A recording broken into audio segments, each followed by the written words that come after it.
اصل نماز کا ہے اور نماز کی منزل پہ جو ہے ہم بہت آسانی کے ساتھ پہنچ گئے، مگر جتنی آسانی کے ساتھ ہم نماز تک پہنچے ہیں پڑھنے والوں کے لیے اور جانکار کے لیے بالکل ہی حقیقت میں یہ آسان ہے نا، مگر جو نہیں پڑھتے ہیں کبھی کبھی پڑھتے ہیں یا جب مرضی ہوئی پڑھے اور جب مرضی ہوئی تو چھوڑ دیے، ان کے لیے یہ چند باتیں جو ہے بہت اہم ہوتی ہے اور جاننا بھی لازم ہوتا ہے۔ جب ہم نماز کے لیے آتے ہیں، نماز میں مسجد میں داخل ہونے سے پہلے یعنی کے لیے یہ کہہ لیجئے کہ نماز کے لیے کھڑے ہونے سے پہلے 7 چیزیں ایسی شرائطوں میں سے ہے جو ہر حال میں ادا ہونا لازم ہے، اس کا ہونا ہمارے اندر لازم ہے۔ اگر ان 7 چیزوں میں سے ایک بھی چیز کے اندر کمی رہ جائے تو ہماری نماز نہیں ہوگی، دوبارہ ہمیں ادا کرنا فرض ہے۔ اور وہ 7 چیزیں کیا کیا ہیں؟ جب ہم نماز کی تیاری کریں تو نماز کی تیاری کرنے کے لیے سب سے پہلی شرط جو ہے وہ ہے ہمارے جسم کو پاک ہونا، ہمارے جسم کو پاک ہونا۔ دوسرے نمبر پر ہے ہمارے جسم میں لگے ہوئے کپڑے، جو کپڑے ہم پہن رہے ہیں اس کپڑے کو پاک ہونا۔ تیسرے نمبر پر ہے کہ جگہ کا پاک ہونا۔ چوتھے نمبر پر ہے قبلہ کی طرف منہ کا ہونا، اور 5ویں نمبر پر ہے وقت کا ہونا۔ 6ٹھے نمبر پر ہے نیت کا ہونا، اور 7ویں نمبر پر ہے تکبیر تحریمہ یعنی کہ نماز کے لیے کھڑا ہونا۔ ان 7 چیزوں میں سے اگر ایک بھی چیز آپ نے جان بوجھ کر کے ہو یا بھولے بھٹکے سے ہو، کسی بھی صورتحال میں اگر آپ چھوڑ دیتے ہیں تو آپ کی نماز ہوگی ہی نہیں۔ لہٰذا نماز کے لیے آپ آتے ہیں تو اس سے پہلے ان 7 چیزوں کو خیال رکھنا ضروری ہے۔ بعض آدمی جو ہے کیا کرتے ہیں، گھر میں جو بھی کپڑے رکھے ہوئے ہوتے ہیں، شرٹ ہو، کرتا ہو، پینٹ ہو، پیجامہ ہو، کچھ بھی ہو، لنگی وغیرہ ہو، وہ کنہوں نے دھویا، کیسے دھویا، نہیں دھویا، وہ جو ہے فٹافٹ پہنا، اذان ہو گئی، اب نماز پڑھنے کے لیے جانا ہے، وہ پہنے اور مسجد میں ہو یا اپنے گھر میں ہو نماز کے لیے کھڑے ہو جاتے ہیں، تیار ہو جاتے ہیں۔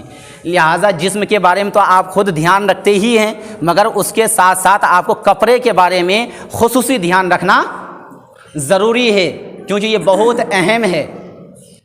جب ہم یہ 7 چیزوں کو ادا کر لیتے ہیں، جب ہم نماز کے لیے کھڑے ہوتے ہیں تو نماز کے لیے جب ہم تیاری کر لیتے ہیں تو اس ٹائم میں پھر ہمارے لیے جو ہے 6 شرائطیں لاگو ہوتی ہیں، جسے فرائض کہتے ہیں۔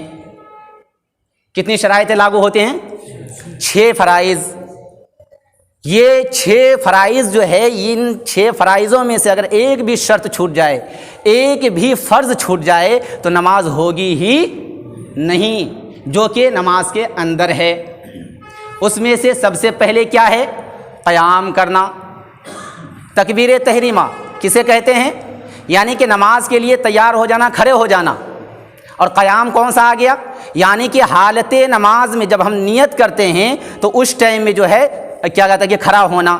بعض آدمی، یہاں بہت اہم بات بتا رہا ہوں میں آپ کو، کہ بعض آدمی فرض نماز کیا کرتے ہیں، کھڑے ہو کر کے پڑھ لیتے ہیں، واجبات کو کھڑے ہو کر کے پڑھ لیتے ہیں، اور نوافل نماز کو اکثر آدمی کیا کرتے ہیں، بیٹھ کر کے پڑھتے ہیں۔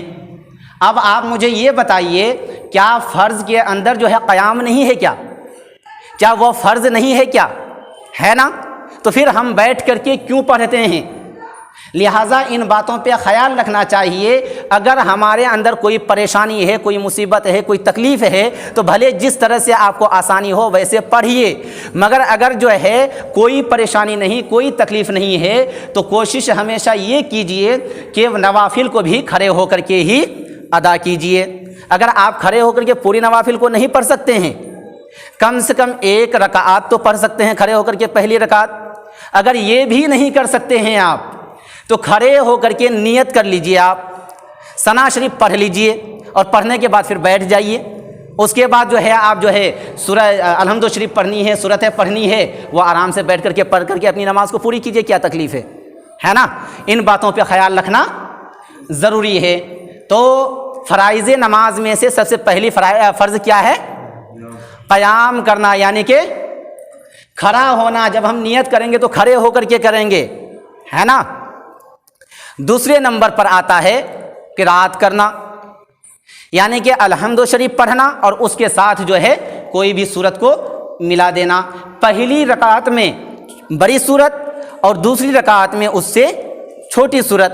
خیال رہے جب ہم فرض نماز ادا کرتے ہیں تو اس میں 2 رکعات میں ہی یعنی کہ پہلی اور دوسری رکعت میں ہی جو ہے سورت ملائی جائے گی, اور تیسری اور چوتھی میں جو ہے حکم یہ ہوتا ہے اصل میں کہ سورۃ الفاتحہ ملائیں. اگر نہ بھی ملائیں تو نماز ہو جائے گی, نہ بھی ملائیں تو نماز ہو جائے گی, مگر بہتر یہ ہے کہ سورۃ الفاتحہ ملا دیں. بہتر کیا ہے؟ سورۃ الفاتحہ ملا دیں. اور اگر ہم سنت اور نوافل ادا کرتے ہیں, واجبات ادا کرتے ہیں, تو اس کے لیے ضروری ہے کہ ہر رکعت میں الحمد شریف کے بعد سورت کو ملائیں. تو یہ جو ہے فرائض نمبر 2 ہو گئے, فرائض میں سے جو ہے دوسرے نمبر کے فرض ہو گئے. تیسرے نمبر پر آتا ہے رکوع کرنا. اب رکوع جو ہم کرتے ہیں کیسے کرتے ہیں, ان باتوں پہ بھی خیال رکھنا ضروری ہے. اور رکوع سے پہلے ہمیں قیام کے اوپر جو ہے ایک بات کا توجہ ضروری ہے. ہم جو کھڑے ہوتے ہیں کیسے کھڑے ہوتے ہیں؟ کسی کے پیر ادھر ہوتے ہیں, کسی کے ادھر ہوتے ہیں, اور جانکاری کے مطابق بعض ایسے نوجوان ہیں کہ وہ پیر کو سیدھا کرنے کے چکر میں اور انگلی کو قبلہ کی طرف کرنے کے چکر میں وہ بیچ والے جو ہے پیر کے جو پچھلے حصے ہوتے ہیں اس کو اٹھا دیتے ہیں, پچھلے حصے کو اٹھا دیتے ہیں. یہ بالکل غلط ہے, یہ بالکل غلط ہے. پیر بالکل جو ہے زمین پہ چپک کر کے رہنا چاہیے, اور پیر ایسے نہیں رہنا چاہیے, پیر بالکل سیدھا ہونا چاہیے. اور جب ہم جو ہے نیت کے لیے ہاتھ کو اٹھائیں تو انگلی جو ہے ایسے پھیلی ہوئی رہنی چاہیے, مگر زبردستی انگلیوں کو نہ پھیلائیں, ہے نا. جب ہاتھ کو ہم جو ہے باندھیں نیت کریں تو اس میں جو ہے یہ چھوٹی والی انگلی اور یہ والی موٹی والی انگلی, اس دونوں انگلیوں سے جو ہے اپنے جو ہے ہاتھ کو پکڑیں, یعنی کہ بائیں بازو کو ہاتھ کو پکڑیں اور دائیں انگلی کو جو ہے دائیں ہاتھ کو اوپر رکھیں, اور 3 بیچ والے انگلی کو بالکل ہاتھ کی جو ہے پھٹی پہ رکھیں, جسے ہڈی کہہ لیں پھٹی کہہ لیں, اس طرح سے رکھیں اور مضبوطی کے ساتھ پکڑ کے رکھیں. جب ہم قرات کر لیتے ہیں اس کے بعد جو ہے رکوع میں جاتے ہیں تو ان باتوں پہ خیال رکھنی چاہیے کہ ہماری پیٹھ اور سر یہ دونوں بالکل سیدھا ہونا چاہیے. کیسے ہونا چاہیے؟ سیدھا ہونا چاہیے. اگر کوئی تکلیف ہے تو وہ مجبوری ہے. اور ہماری نظریں کہاں رہنی چاہیے؟ دونوں انگوٹھوں کے بیچ میں رہنی چاہیے, نہ کہ سجدے کی جگہ پہ. جب ہم قیام میں رہیں گے تب ہماری نظریں کہاں رہیں گی؟ سجدے کی جگہ پر رہے گی, مگر جب رکوع میں جائیں گے تو نظریں ہماری رہیں گی دونوں انگوٹھوں کے بیچ میں, یعنی کہ انگوٹھوں کے اوپر. جب ہم اس سے فری ہوتے ہیں, قیام سے فری ہوتے ہیں, جب ہم پھر کھڑے ہوتے ہیں, ہے نا, وہ رکوع سے فری ہو کر کے جو ہے جب پھر دوبارہ کھڑے ہوتے ہیں تو بعض آدمی, فرض کی بات نہیں ہے, فرض میں تو جب امام صاحب پڑھائیں گے تو اس حساب سے ہی آپ کو پڑھنا ہے, مگر جب غیر فرض کے علاوہ آپ پڑھتے ہیں تو بعض آدمی کیا کرتے ہیں کہ وہ سیدھے طور پہ کھڑے بھی نہیں ہوتے ہیں, وہ سمیع اللہ لمن حمیدہ وہ پوری بولتے بھی ہیں یا نہیں, کھڑے ہوتے نہیں, ڈائریکٹ وہ کہاں چلے جاتے ہیں؟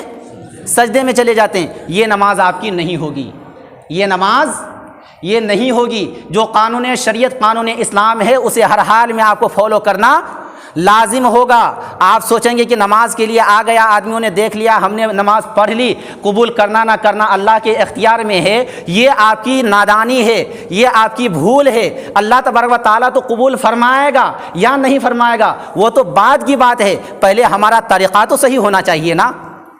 جب ہمارا طریقہ ہی صحیح نہیں رہے گا پھر اللہ کے حوالے چھوڑ دیں گے, یہ کیا بات ہوئی بھائی؟ ہم کھانا نہیں کھائیں گے اور کہیں گے کہ ہاں ہمارا پیٹ بھرنے کا ہوگا, بھر جائے گا, نہیں بھرے گا تو نہیں بھرے گا, تو چلے گا کیا؟ نہیں, بلکہ ہمارا حق اور ہمارا فرض بنتا ہے کہ اللہ تعالیٰ نے جو ہمیں حکم دیا ہے اور اللہ کے پیغمبر علیہ الصلوۃ والسلام نے جو ہمیں طریقے دیے ہیں اس طریقے کو اپنانا. پھر بعد میں ہم کہیں گے کہ مولا میرا کام تھا سجدہ کرنا, اب تیرا کام ہے اس سجدے کو قبول کرنا یا نہ کرنا. ہماری بس کی جہاں تک تھی جو ہمیں معلومات تھی ہم نے ادا کیے, ہے نا. اسی طرح سے جو ہے جب تیسرے فرائض کو ہم انجام دیتے ہیں تو فوراً فٹ سے آ جاتا ہے چوتھے فرائض پہ، ہے نا، یعنی کہ سجدے میں۔ جب ہم سجدے میں جاتے ہیں تو سجدے کے لیے خیال رکھا جائے کہ سب سے پہلے سجدے میں جانے کے لیے ہمارا ہاتھ زمین پہ رکھا جاتا ہے، اور زمین پہ جب ہم ہاتھ رکھیں گے تو یہ ہاتھ کہاں پہ رہے گا، کیسے رہے گا؟ تو خیال رہے کہ آنکھ اور کان کے درمیان میں یہ دونوں طرف کے ہاتھ جو ہے موجود رہیں گے، آگے پیچھے نہیں ہونا چاہیے، ہے نا۔ اور جو ہے یہ گھٹنے ٹخنے کو جو ہے اور یہ پیر کو جو ہے جانگ سے الگ رکھنا ہے نا، پیٹ کو جو ہے جانگ سے الگ رکھنا ہے، اور ہاتھوں کو بھی جو ہے اپنے جسم سے الگ رکھنا ہے۔ اتنا بھی الگ نہ رکھیں کہ آپ کی وجہ سے کسی اور کو تکلیف اور پریشانی ہو۔ اور جو ہے جب ہم ایک سجدہ کرتے ہیں، دوسرے سجدے کے جب ایک سجدہ کر کے سر کو اٹھاتے ہیں اللہ اکبر کہتے ہوئے، تو ایک اور دوسرے سجدے کے درمیان میں کم سے کم اتنی دیر تو آپ بیٹھ جائیے کہ ایک بار سبحان ربی الاعلیٰ کہہ سکیں۔ اسی طرح سے جب قیام میں جو ہے آپ رکوع کر کے جو ہے جب کھڑے ہوتے ہیں، اس ٹائم میں بھی یہی خیال رکھنا چاہیے کہ کم سے کم اتنی دیر کھڑا رہیے کہ ایک بار سبحان ربی الاعلیٰ کہہ سکیں۔ اس طرح سے جب آپ جو ہے چوتھے نمبر کے فرائض کو انجام دے دیں گے تو اس کے بعد پانچویں نمبر کے فرائض پہ آتا ہے، یعنی کہ قاعدہ اخیرہ۔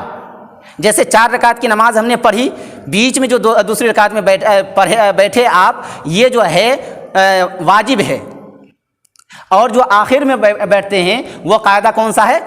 فرض ہے۔ جب ہم فرض کے لیے بیٹھیں اس وقت کے لیے ضروری ہے کہ سب سے پہلے ہم تحیات شریف پڑھیں گے۔ جب تحیات شریف پوری ہو جائے اس کے بعد دوسرے نمبر پر جو ہے درود شریف پڑھیں گے، دعائے ابراہیمی، ہے نا۔ جب دعائے ابراہیمی پڑھ لیں گے پھر دعائے معصورہ شریف پڑھیں گے۔ پڑھنے کے بعد اب اگر اپنی نماز پڑھتے ہیں تو پھر جو ہے آپ جو ہے پڑھ لیے، اب سلام پھیر لیجئے۔ مگر جب امام صاحب کے اقتداء میں ہیں تو آپ پڑھ کر کے چپ ہو جائیے، اب کچھ پڑھنے کی ضرورت نہیں ہے۔ اب جو ہے امام صاحب اپنی جو ہے تحیات شریف ہو، درود شریف ہو، دعائے معصورہ شریف ہو مکمل کر کے سلام پھیریں گے، تو پہلے امام صاحب پھیریں گے، بعد میں آپ کو پھیرنا ہے۔ تو چھٹے نمبر کے جو ہے جو فرائض ہے وہ خروج باذنی، یعنی کہ سلام سے نماز سے باہر نکلنا۔ نماز سے باہر نکلنے کا طریقہ اور مسئلہ کیا ہے کہ سلام پھیر کر کے سب سے پہلے دائیں طرف بولیں گے السلام علیکم ورحمۃ اللہ، پھر بائیں طرف بولیں گے السلام علیکم ورحمۃ اللہ۔ اگر اس الفاظ کے علاوہ دوسرے الفاظ کو ہم بول کر کے اور سوچیں کہ ہم نماز سے فری ہو جائیں گے تو ہماری نماز ہوگی ہی نہیں، وہ نماز ہماری باطل ہو جائے گی، دوبارہ نماز ادا کرنا ہمارے اوپر لازم ہو جائے گا۔ تو یہ جو ہے نماز کا بالکل آسان طور و طریقہ ہے، اور ان باتوں پہ ہمیں خیال رکھنا چاہیے۔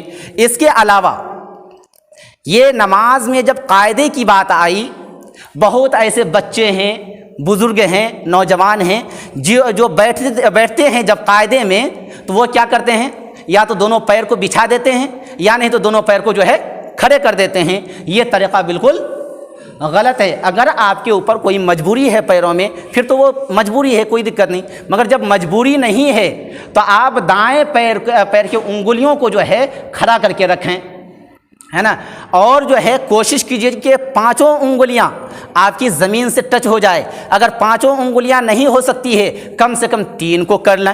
اگر 3 بھی کسی بنا پر نہیں کر سکتے کم سے کم 1 انگوٹھا کو تو کر سکتے ہیں، اتنا کیجئے۔ اور بائیں پیر پر جو ہے آپ بیٹھیے، یہ صحیح طریقہ ہے۔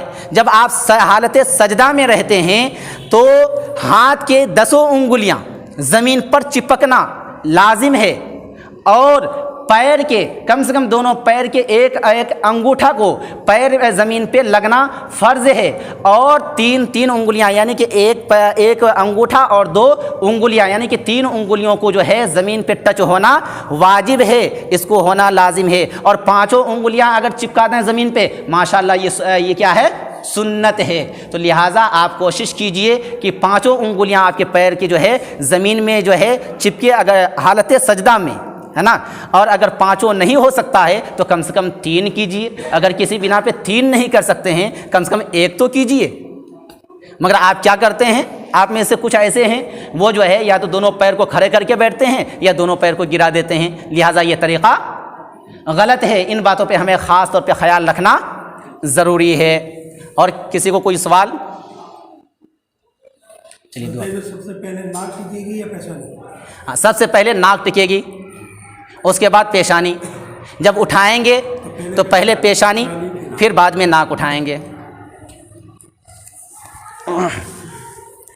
بسم اللہ الرحمن الرحیم، اللہ رب محمد صلی اللہ علیہ وسلم تسلیما، صلاۃ و سلام علیک یا رسول اللہ صلی اللہ تعالیٰ علیہ وسلم۔ اللہم ربنا آتنا فی الدنیا حسنۃ وفی الآخرۃ حسنۃ وقنا عذاب النار، رب اجعلنی مقیم الصلاۃ ومن ذریتی ربنا وتقبل دعاء، ربنا اغفر لی ولوالدی وللمؤمنین یوم یقوم الحساب۔ یا مالک پروردگار عالم، ہم لوگوں نے مل کر کے بجماعت نماز عصر ادا کی ہے، ساتھ میں یہاں پہ جو کچھ بھی ذکر و اذکار کیا گیا ہے، تعلیم دی گئی ہے، مالک پروردگار عالم ہمیں بتانے میں، سننے میں کسی بھی قسم کی کوئی غلطیاں ہوں اپنے فضل و کرم سے معاف عطا فرما۔ ان تمام ذکر و اذکار کو اور عبادت کو تو اپنی بارگاہ مقدسہ میں قبول و مقبول عطا فرما۔ ہمیں نماز پنجگانہ ادا کرنے کی توفیق و رفیق عطا فرما، قرآن مقدس کی تلاوت کرنے کا شوق اور ذوق عطا فرما، ہمیں تمام چھوٹے بڑے گناہوں سے بچنے کی توفیق و رفیق عطا فرما، ہمیں دین حق کے اوپر سختی کے ساتھ قائم و دائم رہنے کی توفیق و رفیق عطا فرما۔ ان اللہ و ملائکتہ یصلون علی النبی یا ایھا الذین آمنوا صلوا علیہ وسلموا تسلیما۔ اللہم صل علی سیدنا شفیعنا حبیبنا مولانا محمد الجود والکرم ومن یحمل الحکم صلاۃ و سلام علیک یا رسول اللہ صلی اللہ علیہ وسلم یا الہ العالمین وقت نزاعت لب لا الہ الا اللہ محمد رسول اللہ صلی اللہ علیہ وسلم۔